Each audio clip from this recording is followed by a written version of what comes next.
मुसलमानों के घरों पर बुलडोजर एक्शन हो रहा है। क्या सिर्फ मुसलमानों के घरों पर हो रहा है ये? आप ये देखिए, अभी माफिया मार रहे हैं, हिंदू हिंदू माफिया है। और वो ठाकुर, एक ठाकुर है, अभी अभी 2-4 दिन पहले की बात बता रहा हूँ। अभी एक ठाकुर था, उसको उसको उसको गोली मारी है, उनको पकड़ा है। उनके लिए यहाँ पे ये, अगर गवर्नमेंट ये कहती है कि जो गुंडागर्दी करेगा उसे बिहाइंड द बार डाला जाएगा, तो वो चाहे हिंदू है या मुसलमान है। हमें अमन और भाईचारा चाहिए, मोहब्बत चाहिए। क्यों नहीं आप अमन चाहे भाईचारे मोहब्बत के साथ रहते हैं? अगर किसी ने, मान लो तुम्हारे कोई जुलूस तुम्हारे खिलाफ वो कर रहा है, तो आप लोग इकट्ठे होकर आप जाइए पुलिस स्टेशन, आप जाइए कोर्ट, कि भाई हमारे साथ जो है ये इस तरीके से हमारे खिलाफ ये कर रहे हैं, और उनके जिम्मेदारान से बात करिए। जो हमारी दूसरे, आप ये देखिए, हिंदू जो है मजहब है ना, जिसको हम हिंदू मजहब के मानने वाले कितने दयालु हैं। मैं ये मानता हूं कि मैक्सिमम आज भी हमारे देश में दयालु हिंदू हैं। हम इतने दयालु नहीं है जितने हिंदू दयालु हैं। हमें जो है कम से कम उनसे कुछ तो सीख लेनी चाहिए। लेकिन ये जो है ना, अगर वो कोई उसमें से एक आदमी अगर टकराव लेता है, तो आपके 100 लोग खड़े हो जाते हैं उसके खिलाफ। जो टकराव ले रहा है उसको, उसके खिलाफ कानूनी कार्रवाई करवाओ, कौन रोकता है तुम्हारे को? लेकिन तुम ये कहते हो कानून आके खुद उनको पकड़ के ले जाए, कैसे ले जाएगा? आपको जब तक के अपने खिलाफ कोई हो रहा है, तो उसके लिए आपको जानकारी देनी ही पड़ेगी। आपको कोर्ट जाना ही पड़ेगा, आपको थाने जाना ही पड़ेगा। और आपको अगर इंसाफ नहीं मिलेगा, तो सारा हिंदुस्तान देख रहा है ना। आजकल तो सोशल मीडिया है। आज वो तो है नहीं कि सोशल मीडिया में 1 मिनट में खबर आती है, जरा सी देर में कोई भी अगर गलत होता है, कोई भी एक अगर मजार, जो नकली मजार को भी अगर तोड़ दे तो उसे असली मजार कह देते हैं। अगर कोई मस्जिद नहीं है तो उसे कहते ये तो मस्जिद थी, ये तो पीर बाबा का वो था, ये तोड़ दिया।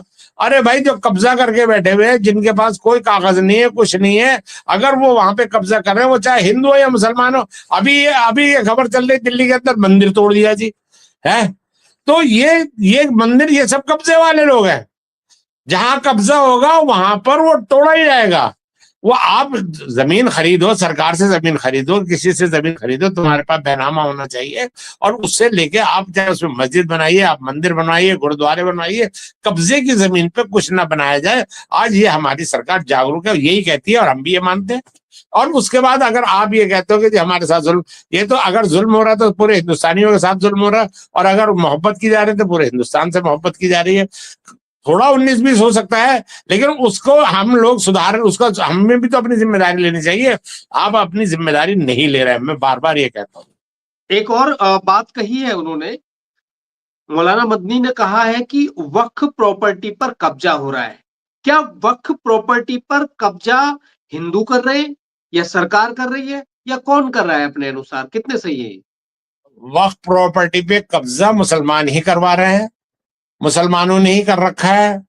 आप आ जाइए दिल्ली में, मैं 50 जगह दिखा दूंगा जहां पे मुसलमानों ने कब्जा कर रखा है वक्फ प्रॉपर्टीज पे।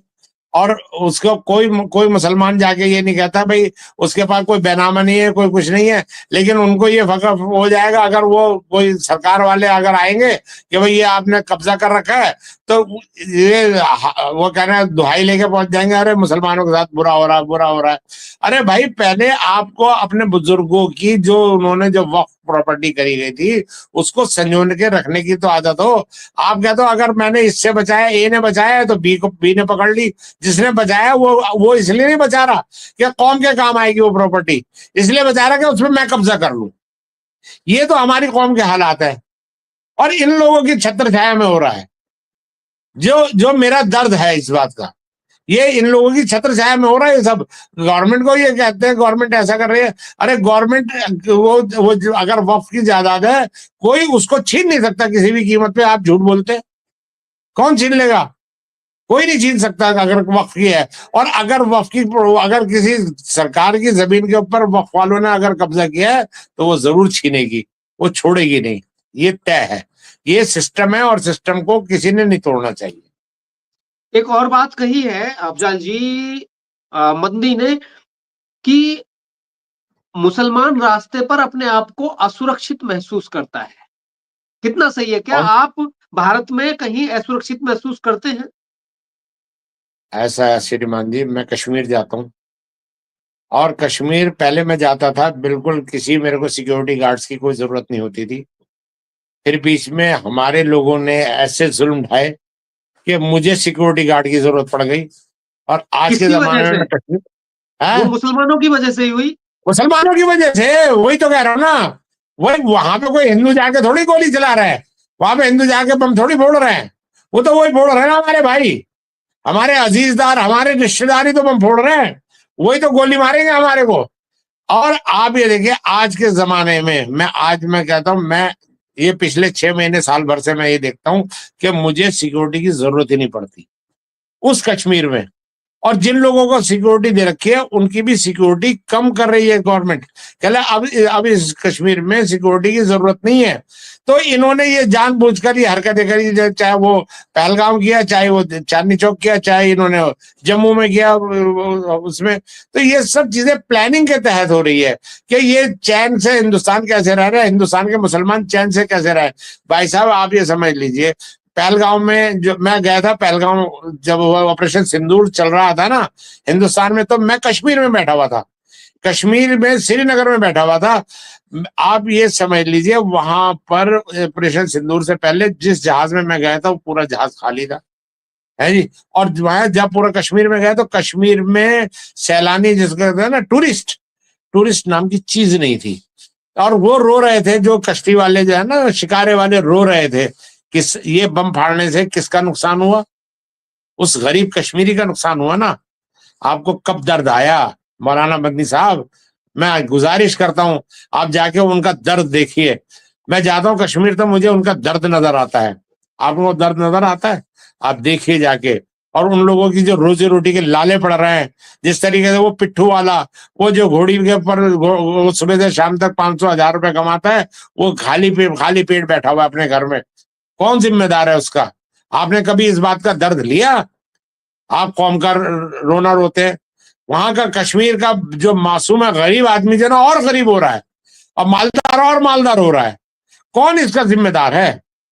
क्योंकि ये इस गवर्नमेंट ने ऐसा माहौल बना दिया था कि टूरिस्ट भरे पड़े होते थे। जो जो मुझे होटल जो है 1400 1500 रुपए में आमतौर से मिल जाता था, वो 3000 का 4000 रुपए का मिल रहा है। तो ये कैसे हो रहा था? उससे फायदा किसको हो रहा? मुसलमानों को। और इन्होंने मुसलमानों के पेट पे लात मारी है इन्होंने, आतंकवादियों ने। और उनको डिफेंस करने का या उनके बारे में कोई बोलना, अरे बाजार में तीनों ना ये एक एक ये इज्तिमा करते हैं, हजारों लाखों लोग आ जाते हैं। एक इज्तिमा कश्मीर में करो ना, और जाके उसमें यही मुद्दा रखो कि कब आप कहाँ करते हो, करो वहां पे जाके। क्यों नहीं वहां पे किसी वहां पे ईदगाह मैदान में जाकर एक इज्तिमा करो, और जाके उनसे जाके सब लोगों को इकट्ठा करो, और वहां पे सारे मुल्लाओं को इकट्ठा करो, वहां के सारे कश्मीरियों को इकट्ठा करो कि अब हम यहाँ पर बम बारूद नहीं चलने देंगे, हमें अमन चाहिए। करवाइए ना आप। और बताइए कि जहाज जहाज तो जो तलवार से या बंदूक से, जो वो आखिरी है, सबसे लास्ट है। पहले तो जद्दोजहद अपने आप से करनी होती है, जहाज जद्दोजहद से बना है।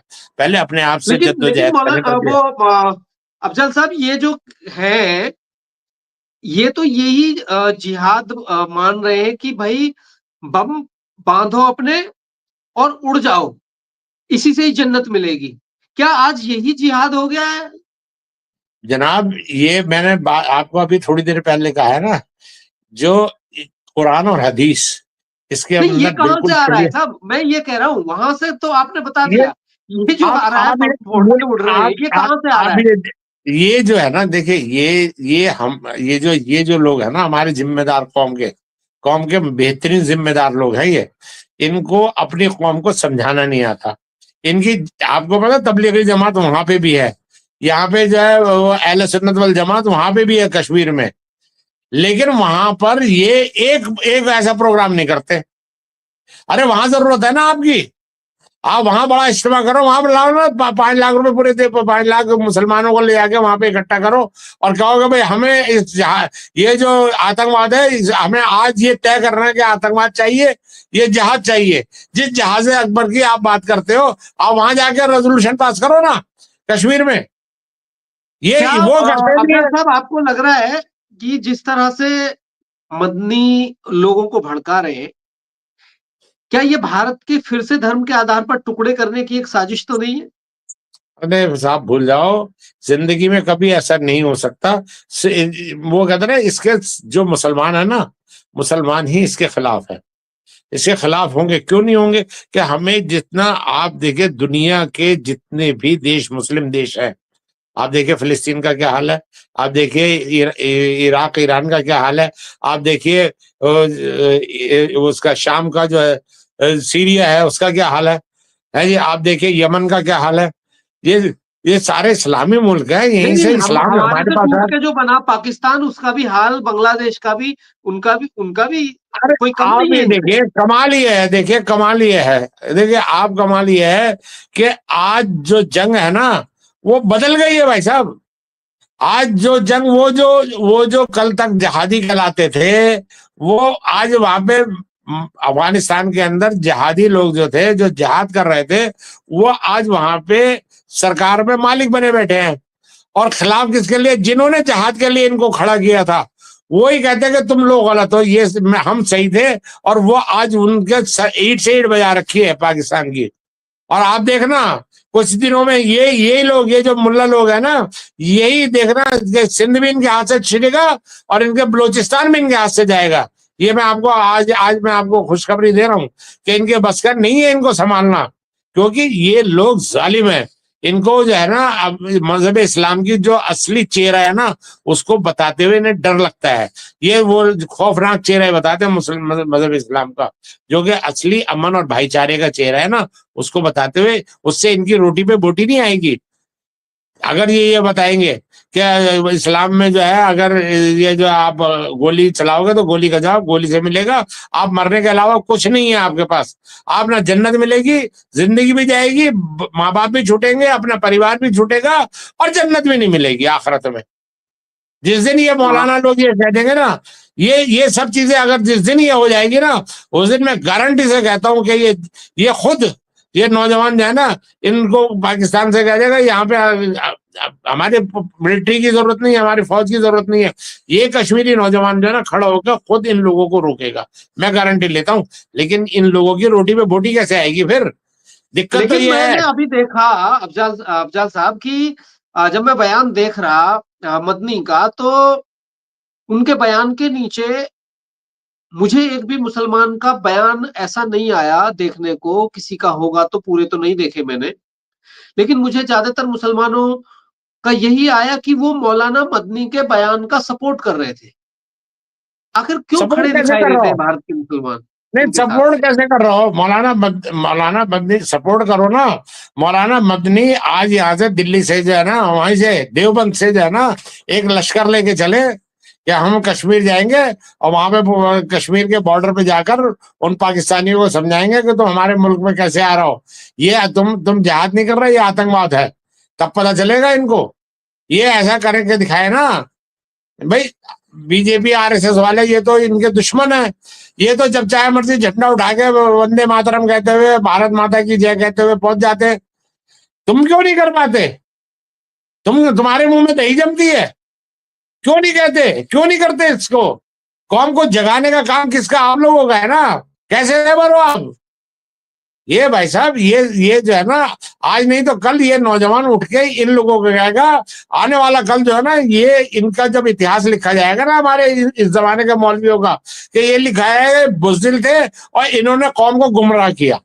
ये इतिहास लिखा जाने वाला, मैं आज गारंटी कह रहा हूं आपको। ये है इनका वो भविष्य। चलिए खैर, देखते हैं ये तो, लेकिन चीजों को देखने में ऐसा लग रहा है अफजाल जी कि भारत को एक तरह से असुरक्षित करने की कोशिश हो रही है, क्योंकि मौलाना मदनी के बाद मोहिबुल्लाह नदवी जैसे जो सपा के सांसद भी हैं रामपुर से, वो लोग भी ये कह रहे हैं कि अब जिहाद करना पड़ेगा। किसके खिलाफ वो जिहाद जहाद की करना तशरीह पड़ेगा? उनसे पूछो ना, मोहिबुल्लाह नदवी साहब से जहाद की तशरीह पूछो, उसकी व्याख्या करो। जहाद की व्याख्या क्या है? क्या मुसलमान कौम को हम लोगों को पूछना चाहिए। और मैं पूछता हूँ, आपके माध्यम से पूछता हूँ, बताइए कौन सा जिहाद करना है, कौन सी तलवार, कौन सी गन, कौन सी बंदूक निकाल ली है, कौन कौन सा मटेरियल आपके पास है, जरा दीजिए, कौम के बच्चों को दीजिए, गुमराह कीजिए, उनको जाके कहिए अपने माँ बाप को छोड़कर तुम जो है जाओ और हिंदुस्तान की फौज के सामने भिड़ जाओ और मर जाओ। कौन है जाके, यही तो जहाद है इनके नसीब से। अरे ये नहीं है कि भाई जहाद, अरे तालीम जहाद है, अपने अपने बच्चों को तालीम दो, तरबियत दो, किस तरीके से हमें अपने बच्चों को आगे बढ़ाना है, कैसे हमें अब दीनी तालीम के साथ साथ दुनियावी तालीम भी देनी है। कब क्यों नहीं करते आप लोग इस चीज का चर्चा करें और अपने बच्चों को कहें कि भाई आपको अपना हक चाहिए। देखिए बात यह है, आप तालीम से, कलम से अपना हक ले सकते हैं, आप जो है बंदूक से कभी अपना हक नहीं ले सकते। ये इतिहास है, कभी भी बंदूक ने से जो है ना हक नहीं मिला किसी को।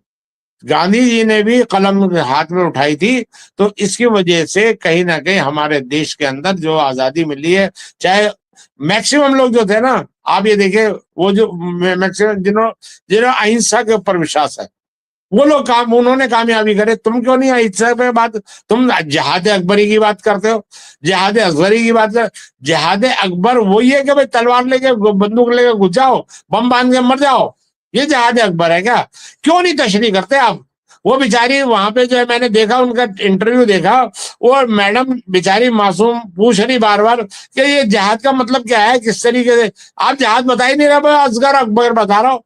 अरे आप उसको तशरीह करो, उसकी व्याख्या करो कि भाई जिहाद ये है, तब मुसलमान को भी समझ में आएगा, हिंदू को।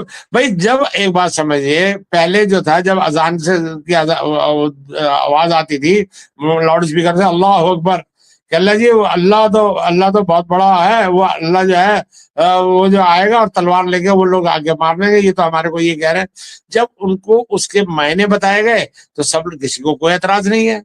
आज अल्लाह अकबर भी हो रहे हैं, नमाजें भी पढ़ी जा रही है, लेकिन आपको अपनी अच्छा साहब, जिम्मेदारी बात ये निभाई कहाँ आती आपने। है कि आज का जो हर कोई, चलो वो मुसलमानों को छोड़ दो, लेकिन जो दूसरे समुदाय हैं वो तो देखते हैं। अब मुसलमान कहता है कि भाई बम बांध के, जैसे डॉक्टर उमर ने अपने आप को फाड़ लिया, अब तो वही जिहाद माना जा रहा है। और वो भी कहते हैं, मुसलमान भी कहते हैं कि ये जिहाद हो रहा है। वो तो एक्चुअल में मैंने उस वक्त देखा कि भारत के मुसलमान ज्यादातर डॉक्टर उमर को आतंकी मानने को तैयार नहीं थे।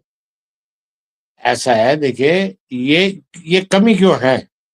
जिस दिन आपने एक चोट करी इस बात पे, हमारे इन उलमाओं ने, कि ये उमर जो है, डॉक्टर उमर जो था, ये डॉक्टर नहीं था, इसने इसने अपनी जान देकर न सिर्फ कौम को बदनाम कराया है, कौम के लोगों को बदनाम कराया। आप, मैं पूछना चाहता हूं उनसे, मैं हजरत मौलाना से पूछना चाहता हूँ और उन सब रहबरों से हाथ जोड़ के पूछना चाहता हूँ कि एक डॉक्टर अगर बम बांधकर जो है 20-25 लोगों को मार देता है और 30-40-50 लोगों को घायल कर देता है, तो उसके लिए आपके पास एक लफ्ज नहीं है कहने को। क्यों नहीं कहा आप लोगों ने? आपको कहना चाहिए था कि भाई ये इस तरह का जो तुम ये काम कर रहे हो, ये मजहबी इस्लाम का ये सही नजरिया नहीं है।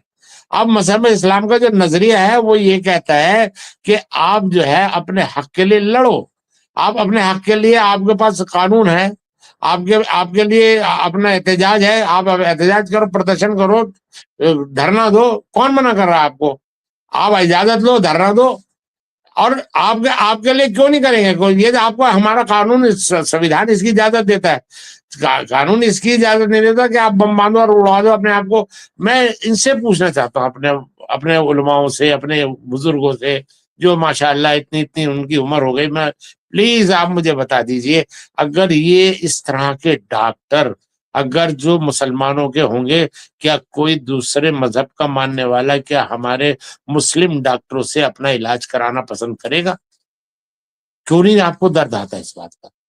जो सीधा सीधा जो सेवा का काम है, जो जो सच मायने में तो ये इबादत का एक तरीका है कि आप इंसानियत की सेवा कर रहे हैं, ये और उससे जन्नत नहीं जाएगा ये। लेकिन अगर ये ऑपरेशन करता, लोगों को इलाज करता और जिनको बेइलाजियों को इलाज कर देता, तो मैं गारंटेड कहता हूं कि वो जन्नत जा सकता था। लेकिन अब वो जहन्नुम में जाएगा, और ये इन मौलवियों की वजह से, क्योंकि इन लोगों ने उसे बताया नहीं उनको कि भाई इस्लाम ये कहता है, ये नहीं कहता कि आप बम बांध के उड़ जाओ, उड़ा दो। ये है। अब मैं तो अल्लाह से दुआ करता हूँ इनको अल्लाह में अक्ल सलीम दे दे, इनको कम से कम ये जो जिहाद के सही मायने बता दें लोगों को, और मुसलमान को हमको राह रास्ते पे ले आए। नहीं तो आप लोगों का नाम बदनाम होगा कि ये जितने भी इदारे हैं ना, ये सारे के सारे जो है ना, ये मजहब मुसलमानों को भटकाने वाले हैं, मुसलमानों को राह रास्ते पे लाने वाले नहीं है। मुझे माफ कर दें आप, मैं आपसे गुजारिश करता हूं फिर भी कि आप अपने इदारों से ऐसे नौजवान निकालिए।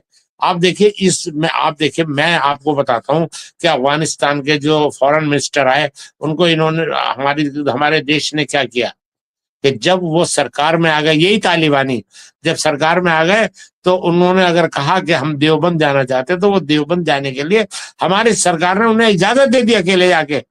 और उन्होंने जो भी किया वहां पे, वो सब चीज की इजाजत दे दी। ये तुम पाकिस्तान में दे सकते हो? पाकिस्तान वाले तो इसको मार मार के लाल कर देंगे। ये और देवबंद वाले जो इतने बड़े बड़े, ओ हुजूर आप आ गए तो जैसे जन्नत हमारे घर पे आ गया अफगानिस्तान से चलकर, ये आप कर रहा हो। अरे भाई ये साबित क्या कर रहा हो कि भाई ये जो है वही हनफी मुसलमान है। ये मैं भी हनफी मुसलमान हूँ अल्हम्दुलिल्लाह, मैं मानता हूँ, लेकिन पहले मैं मुसलमान हूँ। हनफी मसलक हो सकता है, लेकिन मैं पहले मुसलमान हूँ। इन लोगों ने वो हनफी मुसलमान है जिनके हाथ में तलवार बंदूक है और ढाले थे, और जिन्होंने, मैं मानता हूँ अपने अपने देश की रक्षा के लिए जो इन्होंने किया, लेकिन पहले इन्होंने क्या किया था, मासूम लोगों को मारा था ना। अब अमेरिका से छीना है इन्होंने, मैं मानता हूं, लेकिन ये जो है, ये शुरू कहां से किया था? तुमने, पाकिस्तानियों ने इनको जो पानी दिया था, इन्होंने दिया था। आज उन्हीं पाकिस्तानियों का सर तोड़ रहा है ये। और ऐसे मैं इन मौलाना को कहता हूं कि अगर आप इस तरीके से पानी दोगे तो कल यही कौम तुम्हें तुम्हारा घेराव कर लेगी। इसलिए ये वक्त है, अपने आप को बचा लो। चलिए देखते हैं अफजल साहब, आपने तो बड़े शानदार तरीके से सारी चीजें बताई, लेकिन आपकी बातों का भारत के मुसलमानों पर कितना असर पड़ता है? भारत के हिंदू तो या दूसरे समुदाय तो समझ रहे हैं कि वास्तविकता क्या है, लेकिन क्या आपकी बातें ऐसे मौलानाओं के मुकाबले आज का मुस्लिम यूथ ज्यादा समझ पाता है? ये देखने वाली बात होगी। देखिए तो देखिए, इसमें कोई शक नहीं है कि आज का मुसलमान, देखिए ये 1-2% है, ये उंगलियों पे भी 0 पॉइंट कुछ परसेंट है ये। अब वो जो मुसलमान है, आप देखिए, मुसलमान बच्चे तालीम की तरफ किस तरह से जा रहे हैं। आज आईएएस बन रहे हैं, आईपीएस बन रहे हैं। कौन बना रहा है? कौन बन रहा है? वो जज्बा है ना उनका, मौलाना लोग नहीं बना रहे। अगर वो आईपीएस आईएएस बन रहा है ना, तो अपनी कौम का, अपने बुजुर्गों का जज्बा है कि मुझे अपने बुजुर्गों ने जो, जिनको रोटी नसीब नहीं होती थी, मैं उनको रोटी दूंगा, उनको ऐसी, इनके लिए आगे आने वाली नस्लों के लिए रोटी पक्की करवा दूंगा, और उनके लिए रोटी नहीं बल्कि मौज से जिंदगी जिए। तो ये जो है आज का मुसलमान ये सोच रहा है। इन लोगों को, ये लोग अगर सिर्फ दीनी तालीम देंगे, मैं दीनी तालीम के खिलाफ नहीं हूँ, मैं भी दीनी तालीम का, मैं भी मदरसे का तालिब इल्म रहा हूँ, मैं भी विद्यार्थी रहा हूँ मदरसे का। लेकिन मैंने जो तालीम हासिल करी है ना, वो ये हासिल करी है कि दीनी तालीम के साथ साथ दुनियावी तालीम भी हासिल करनी चाहिए, और दुनियावी तालीम के साथ साथ हमें देश से मोहब्बत करने के लिए हुब्बुल वतनी की भी तालीम हासिल करनी चाहिए, जब जिस देश में रह रहे हैं। और कुरान कहता है साहब, कुरान कहता है, इन्नल लज़ीना आमनू व अतिउल्लाह व अतिउर रसूल व उलिल अम्रि मिनकुम। यानी आप जो है, अगर आप मुसलमान हैं, ईमान लाए हुए हैं, तो आप सबसे पहले किसकी इताअत करो? किसके के जो आदेशों का पालन करो? वो अल्लाह के। और उसके बाद किसके आदेशों का पालन करो? रसूलुल्लाह के। और उसके बाद जिस देश में आप रह रहे हो, वो हिंदू या मुसलमान कोई भी है, ये नहीं आया कुरान में कि वो मुसलमान ही होना चाहिए, उसकी इताअत करो, उसके फरमाबरदार बनो। आज हमारे मुल्लाओं को, हमारे उलमाओं को ये बात बताने की जरूरत है। जो अभी ये बता नहीं रहे। एक दिन आएगा इंशाअल्लाह ताला कि इनको खुद आके मैदान में, ये अगर इन्हें अपनी पगड़ी, अपनी मसनत को संभालना है तो इन्हें मैदान में आकर अपनी कौम को सही रास्ता बताना ही पड़ेगा।